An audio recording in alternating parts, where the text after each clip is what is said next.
Hey, this is Marks Washington, MTC Media. So over the weekend, Finland upset Serbia 92 to 86 at EuroBasket.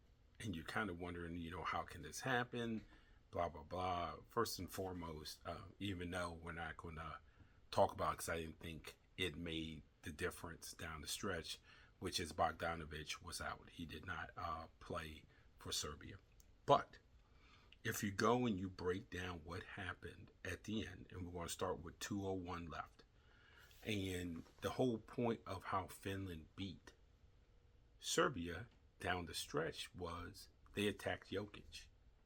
They identified that the way to win this was to go at Jokic. And it started out with a 79-78 lead. Finland's up by one with 2:01 left. They have a blob with 3.8 seconds left on the shot clock. Elias Voltinen sets a screen, and I use screen in quotations because it wasn't a Wes Unseld screen. He sets a screen for Markkanen because one of Finland's pet plays is they'll set that down screen in the lane, and Markkanen will get to the corner for the corner three. And he sets the screen, Markkanen goes through, and so Voltinen goes back, and he goes back about 2 steps behind the international line. Why did he do it that way? Because throughout all of EuroBasket, if you've watched any of this, Jokic has not left the lane.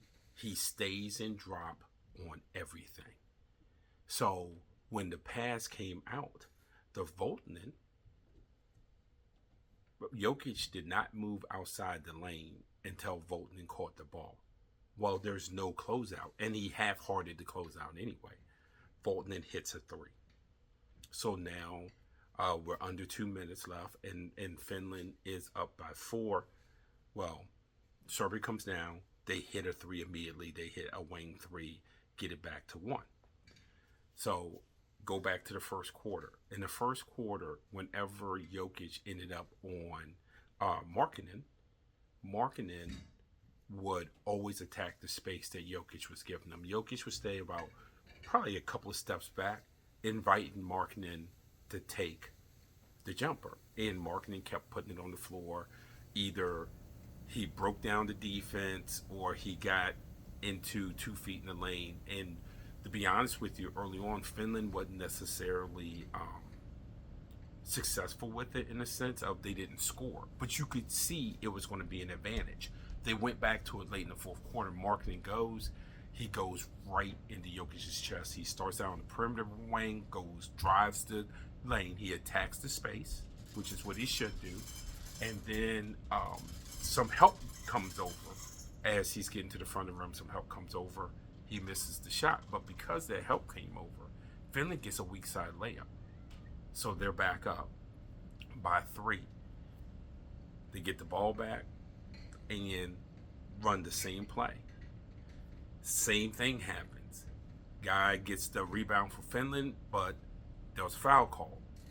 Serbia had committed a foul on the guy who went to get the weak side rebound. Yet again, it's the same exact play, and the same exact thing happened. And then after the blob, yes, you did see a cat just run by me. And then, yes, after the blob, what happens? You guessed it, on ball reversal, Voltinen hits a 3. And that was the brilliance of what Finland did. Was early in that game, it was apparent they were going to go at Jokic and attack the space.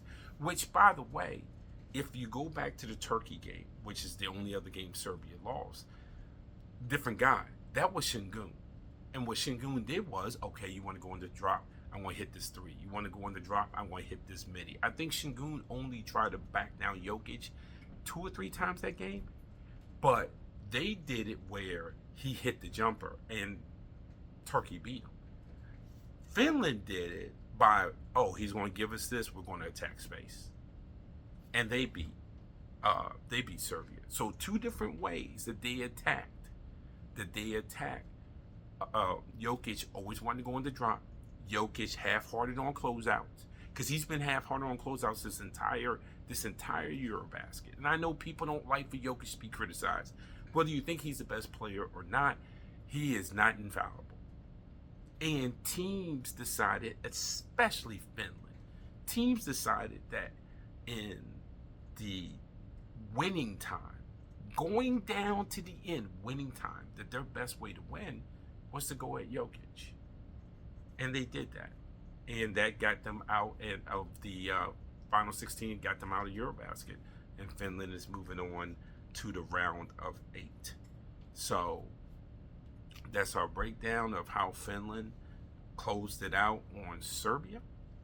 This is Marcus Washington, MTC Media.